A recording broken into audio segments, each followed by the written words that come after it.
Bismillah. Assalamualaikum warahmatullahi wabarakatuh. Alhamdulillahi rabbil alamin. Wassalatu wassalamu ala asyrafil anbiya'i wal mursalin. Sayyidina wa habibina wa syafi'ina wa maulana Muhammadin wa ala alihi wa ashabihi ajma'in. La hawla wa la quwwata illa billahil aliyyil azim. Amma ba'da. Qad qala ta'ala fi ayatihil karim. A'udzu billahi minasyaitonir rajim. Bismillahirrahmanirrahim.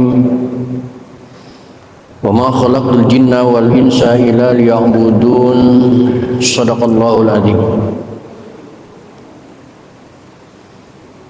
Bapak-bapak segenap pengurus dan jamaah Masjid Jami Safinatul Najah, bil khusus yang hadir taklim pada malam ini yang saya hormati dan yang saya muliakan. Mudah-mudahan dengan bertaklim kehidupan kita mendapat kemuliaan dari Allah Subhanahu wa taala. Amin. Puji serta syukur mari kita panjatkan kehadirat Allah. Salawat serta salam mari kita tersanjungkan kehadirat Rasulullah Muhammad sallallahu alaihi wa alihi wasallam. Hadirin rahimakumullah, kajian kita pada malam ini melanjutkan metodologi fikih dengan kitab Riyadul Badi'ah. Malam ini di kitab yang Bapak pegang yaitu di halaman 66 baris ketiga, baris keempat dari bawah ada kalimat wasunnatu ayyat tasila qabla zawal. Karena kemarin sudah kita bahas tentang syarat sholat Jumat, maka ini disunnahkan bagi orang yang mau sholat Jumat.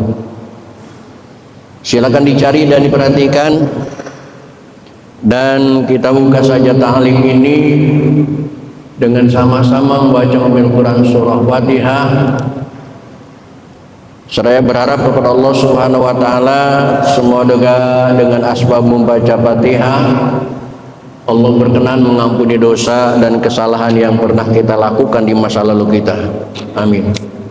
Terutama untuk kedua orang tua kita, keluarga kita, saudara-saudara kita muslimin wal muslimat yang sebagian besar mereka sudah ada di alam barzakh. Semoga diampuni semua dosa dan kesalahannya oleh Allah dan terima amal ibadahnya oleh Allah Subhanahu wa taala.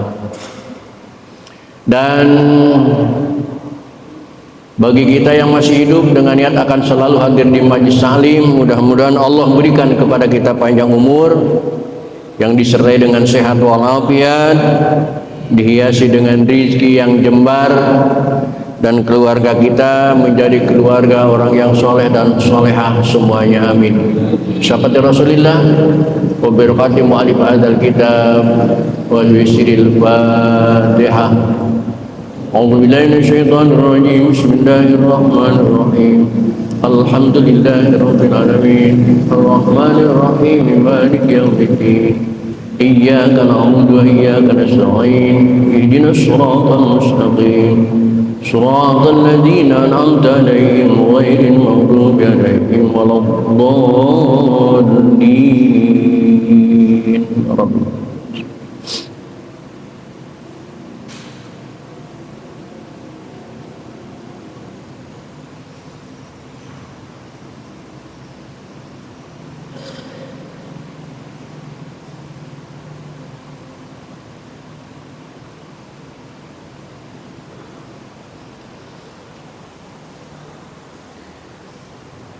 Bismillahirrahmanirrahim.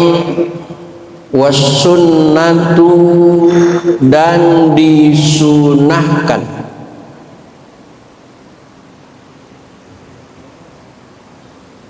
Ayyagtasila, mandi adus,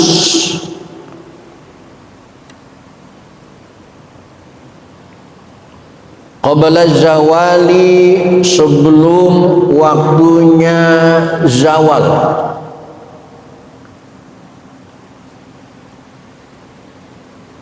demi menghormati hari yang agung, hari yang mulia, yaitu hari Jumat, maka disunahkan pagi harinya melaksanakan mandi wajib, mandi adus. Adus itu adalah mandi yang memakai niat, sedangkan ghuslu mandi biasa. Ini mandi yang memakai niat. Itu juga lima lam yakhsha fitran. Siapa yang harus mandi? Mayyuridu huduraha, orang yang hendak menghadiri sholat Jumat, disunahkan mandi. Karena untuk menghadiri sholat Jumat pasti orang berdesak-desakan, masjid yang biasanya kosong menjadi penuh, maka dibutuhkan kesegaran badan jamaah. Jangan ada jamaah yang melaksanakan sholat Jumat bau keringat, bau ketek dan lain sebagainya. Sunnah huduroha al jum'ati.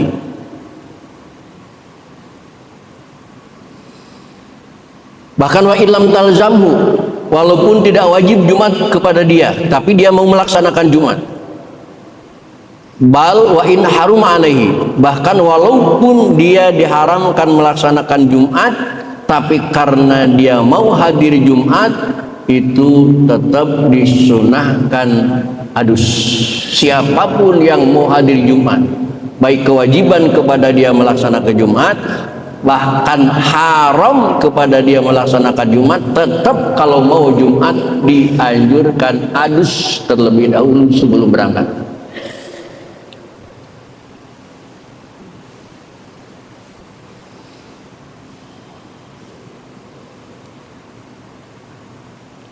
Tidak cuma mandi adus yang dianjurkan untuk melaksanakan Jumat, karena Jumat itu hari istimewa, Pak. Namanya saja beda dengan hari-hari lain. Allah ciptakan hari yang pertama hari Ahad, diambil dari kalimat wahidun yang artinya ahad, maka hari pertama disebut hari Ahad dari wahidun. Setelah Ahad, kalau kita bilang setelah Minggu, hari apa? Senin. Senin itu diambil dari kalimat isnaini, hari yang kedua, maka yang kedua hari disebut hari Senin. Setelah Senin apa? Selasa. Selasa itu diambil dari kalimat salasatun yang artinya tiga, maka hari ketiga disebut hari Selasa. Setelah Selasa, Rabu. Rabu itu diambil dari kalimat arbaatun yang artinya empat, maka hari keempat disebut hari Rabu. Setelah Rabu apa? Kamis, diambil dari kalimat khamsatun yang artinya Kamis. Hari yang kelima disebut hari Khamis. Selang 2 hari dari Kamis, hari apa? Selang 2 hari, hari Sabtu. Hari Sabtu diambil dari kalimat sab'atun yang artinya 7. Hari Sabtu adalah hari yang ketujuh. Kenapa sebelum Sabtu disebut Jumat? Mestinya hari Sittah, hari yang keenam. Tapi tidak disebut hari Sittah, melainkan disebut hari Jumat karena hari itu teramat istimewa. Sampai sebutannya beda dengan hari-hari yang lain. Maka perlakuan hukum juga berbeda dengan hari-hari yang lain. Untuk hadir Jumat dianjurkan adus terlebih dahulu, bahkan yang kedua wa ayatanallofa, dan harus bersuci. Adusnya pakai sabun wangi, pakai sampo, pakai segala bawang apa yang harum-harum.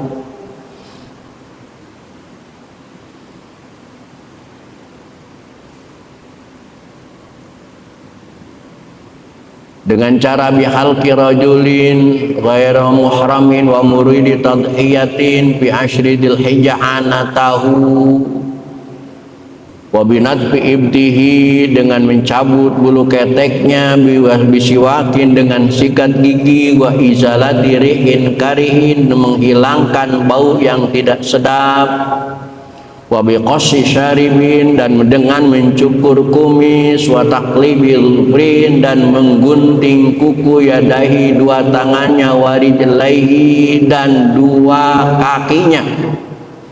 Kalau hari Jumat nggak keburu karena kerja, berburu-buru, silahkan ayakuna dzalika yaumal khamis, dilaksanakan itu pada hari Kamis sore. Karena menurut Qamariyah hari Kamis itu sudah malam Jumat.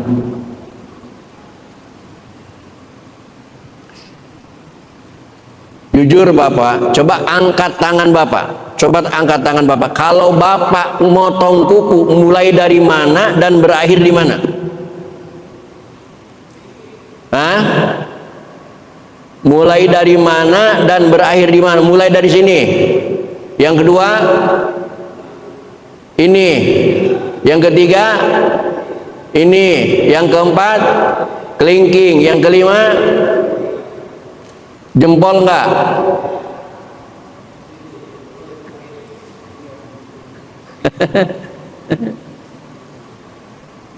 Berbagai macam cara sahabat mengatur cara memotong kuku. Memang mungkin ada yang begitu, ada yang dari jempol muter sini, ujungnya di jempol lagi. Tapi di antara yang semua yang banyak itu, ada pemotongan kuku. Di dalam kitab apa saya katakan, saya temukan itu lebih utama. Cuman agak ruwet ingetnya. Motong kuku yang pertama yaitu dimulai dari kelingking, kemudian loncat ke jari tengah lewat satu-satu, selang-seling satu, kemudian ke jempol, jari manis, jari telunjuk, jempol tangan kiri, jari tengah, kelingking, jari telunjuk, berakhir di jari manis. Itu yang afdal dari semua praktek yang pernah dicontohkan oleh para sahabat.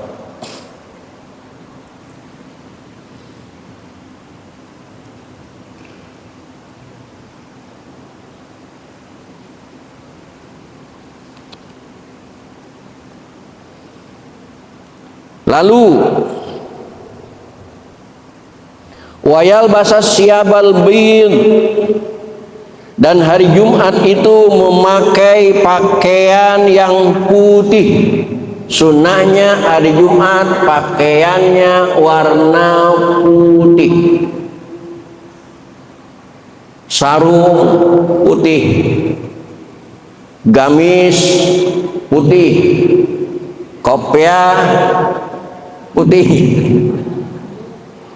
sorban putih, sunnah. Lihat para habaib ketika Jumat serba putih, itu utamanya.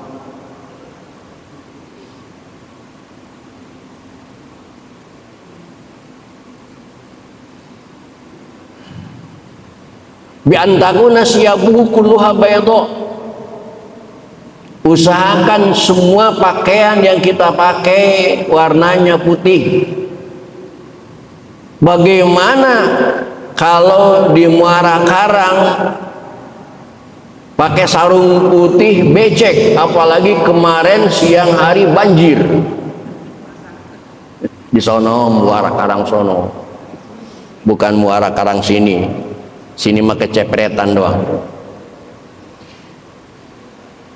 Nggak apa-apa sarungnya nggak putih, tetapi wal a'la minha akadu, pakaian yang paling atas warna putih itu lebih kuat, lebih muakkad. Walaupun sarungnya tidak putih, yang penting bajunya putih, sorbannya putih, kopiahnya putih. Tidak punya baju putih, oke, sarungnya enggak putih, bajunya enggak putih, yang penting sorbannya putih, kopiahnya putih. Tidak punya sorban putih, enggak apa-apa, yang penting kopiahnya aja yang putih. Enggak punya kopiah putih, enggak apa-apa, rambutnya sudah putih. Yang penting a'la, wal a'la minha akadu. Tetapi itu juga wa mahalu fadilatihi, situasi dan kondisi fadilah afdolnya pakai baju putih itu fi ghairi ayamil wahli, bukan di hari-hari becek, di hari-hari banjir. Wa nahwihi min kulli ma yakhshamil tandisuhu fi ghairi ayyamil idin. Sunnah.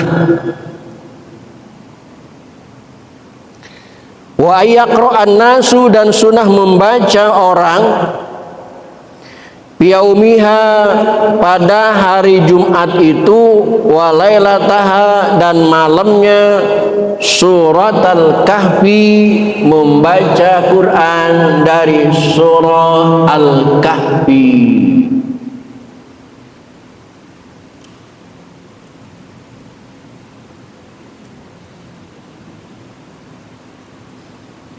Terus bagaimana Ustaz? Selama ini kan kita malam Jumat bukan baca Kahfi, tapi baca surah Yasin. Boleh enggak? Boleh. Karena itu juga hadisnya sahih.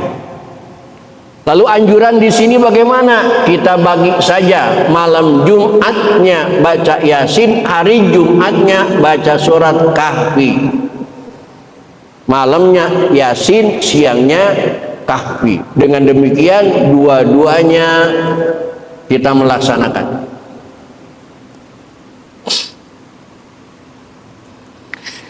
Kemudian wayu kasiru, dan jamaah juga harus memperbanyak mereka itu biha pada hari dan malam Jumat, minas sholati, dari membaca sholawat ala nabi, kepada Nabi Muhammad sallallahu alaihi wa alihi wasallam. Diperbanyak membaca salawat kepada Nabi Muhammad sallallahu alaihi wa alihi wasallam. Berapa ukurannya banyaknya baca salawat? Wa aqallu iksariha salasumi'atin, minimal baca salawat malam Jumat itu 300 balik baca salawat, sesuai dengan kitab Simarul Yani'ah. Bahkan orang-orang tua dulu, kita punya orang tua malam Jumat itu baca salawat nariyah, itu jumlahnya bukan cuma 300 tapi 4.444 malam Jumat. Itu sunnah.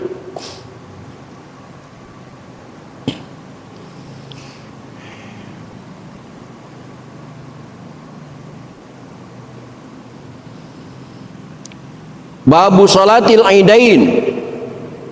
Selanjutnya kita merangkan sholat 2 hari raya. Baik hari raya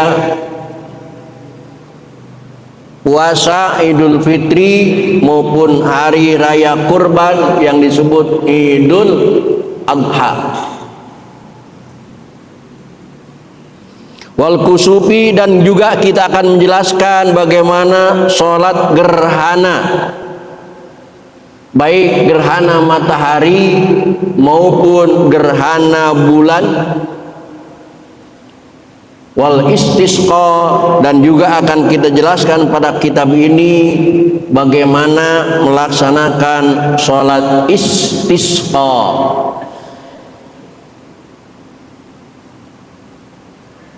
Kullu wahidin, tiap-tiap yang satu, min hadhihi salasi, dari sholat yang 3 ini, hukumnya sunnatun muakkadatun, ialah sunnah muakkadah likulli insanin, untuk tiap-tiap manusia. Salat yang 3 ini, idaini, kusuf, wal istisqa, sunnah muakkad bagi setiap manusia. Ayat dihadirin, baik dia hadir di rumah, wa musafirin, atau dia dalam perjalanan kebetulan melewati daerah yang sedang lebaran, melewati daerah yang sedang kusuf, melewati daerah yang sedang istisqa, maka sunnah dia ikut istisqa. Zakarin wa ghairihi, laki dan perempuan, jamaatin wa furoda, baik dilaksanakan secara berjamaah maupun sholat sendiri.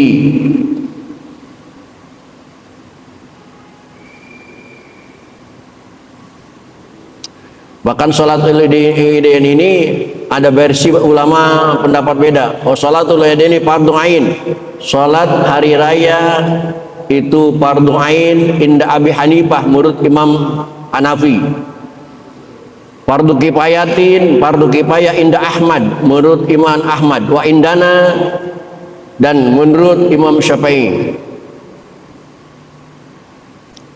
Tetapi wal afdalu, dan yang paling utama, lin nisa'i, bagi perempuan, pakluha, mengerjakan sholat semua itu, fil buyuti, di dalam rumah masing-masing.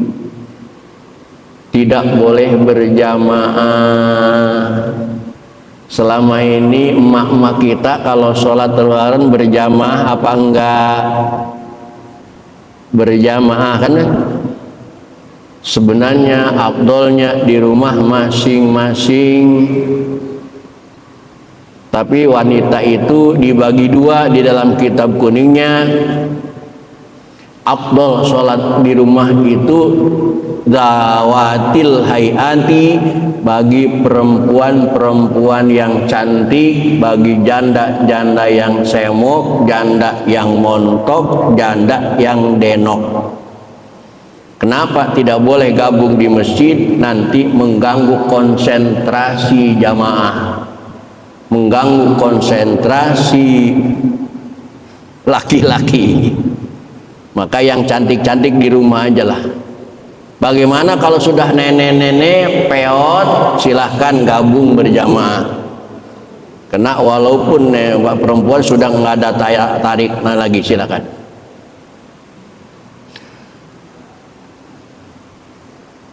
Tetapi bagi laki-laki, bagi kita sholat yang 3 tadi, idaini kusuf wal istisqa wal rijali, dan bagi laki-laki fa'luha, mengerjakan sholat itu fil masjidi, utamanya di dalam masjid.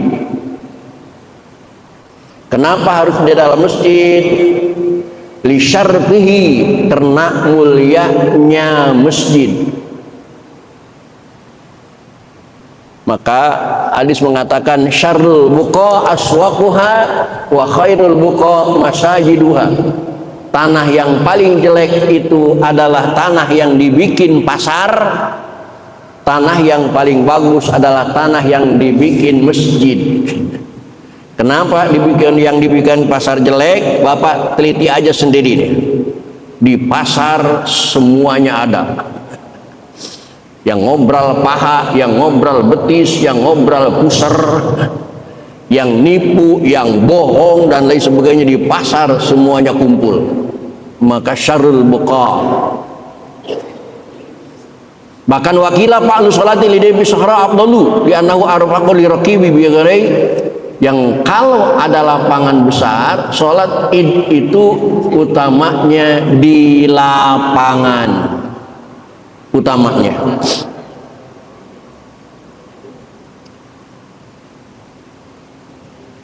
Wa illa papi sokro, jika tidak mencukupi sesak di masjid kena jamaahnya banyak, papi sohroi, maka dikerjakannya di lapangan.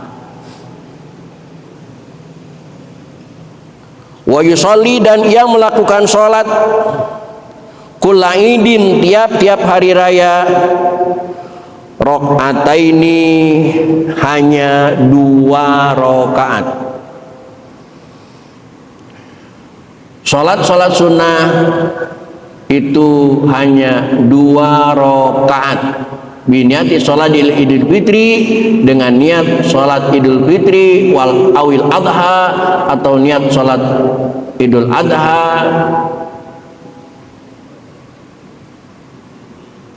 Yukabbiru, membaca takbir qoblal qiraati, sebelum membaca Fatihah.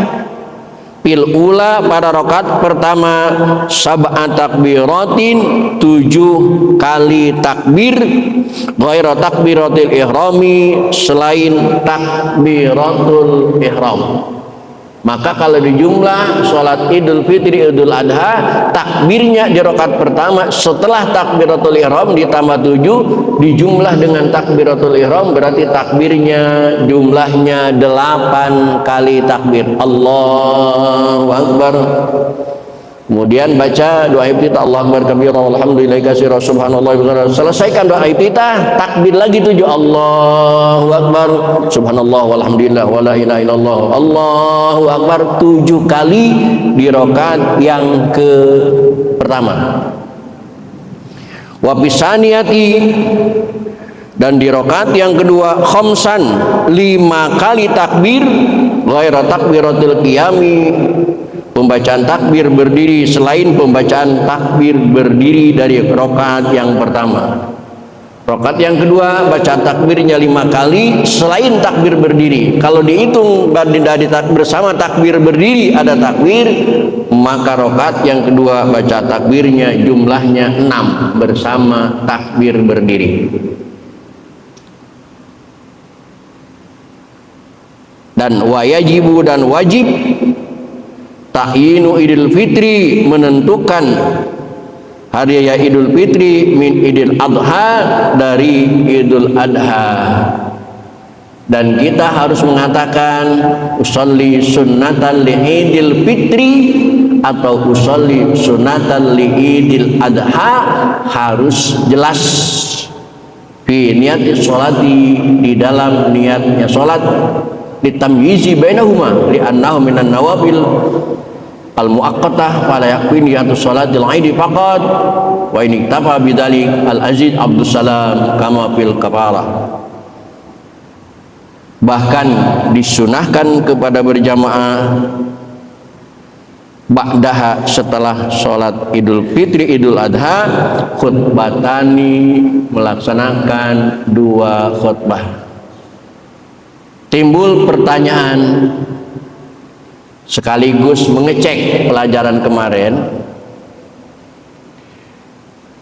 Dalam sholat idul fitri dan idul adha, di sini dikatakan disunahkan setelah sholat diadakan khutbah, 2 kali khutbah. Khutbahnya itu dilaksanakan setelah sholat. Namun kemarin kita baca bahwa sholat Jumat khutbahnya setelah Jumat, setelah sholat apa sebelum sholat? Sebelum sholat. Kenapa berbeda? Khutbah Jumat dilaksanakan sebelum sholat, begitu kan? Khutbah Lebaran dilaksanakan sesudah sholat. Kenapa berbeda? Hah? Kenapa? Nggak kedengaran Pak, nggak kedengaran jawab. Menunggu orang yang belum mengeluarkan zakat kalau sholat Lebaran, ya, karena belum masih ada yang belum zakat, jadi ditungguin.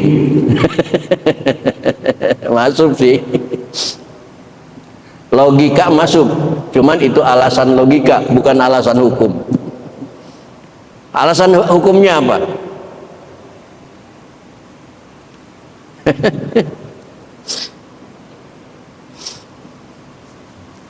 Ada yang tahu?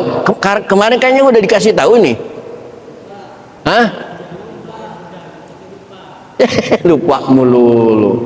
Kalau omongan ustad aja langsung lupa. Coba kalau omongan janda nggak lupa 3 bulan juga. Ingat mulu. Apa perlu dikasih tahu lagi? Tapi jangan lupa lagi ya. Lihat kalimatnya, wa yusannu ba'daha lil jamaati khutbatani, dan disunahkan sesudah sholat id bagi sholat berjamaah membaca 2 khutbah. Jadi khutbah Idul Fitri, khutbah Idul Adha itu hukumnya sunnah, maka dibelakangkan dari sholat. Sedangkan khutbah Jumat itu syarat sahnya Jumat harus ada khutbahnya. Khutbah Jumat merupakan syarat sahnya Jumat, harus ada khutbahnya. Nah, lihat di halaman 65.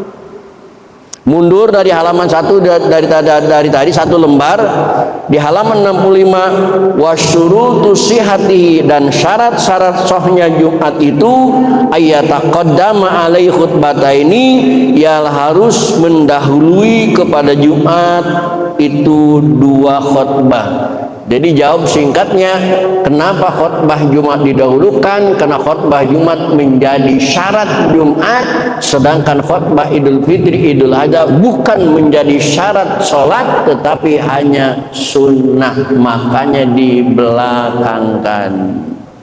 Itu jawaban hukumnya. Lebih jelasnya insya Allah akan kita lanjutkan pada pertemuan yang akan datang. Untuk malam ini cukup sampai di sini. Assalamualaikum warahmatullahi wabarakatuh.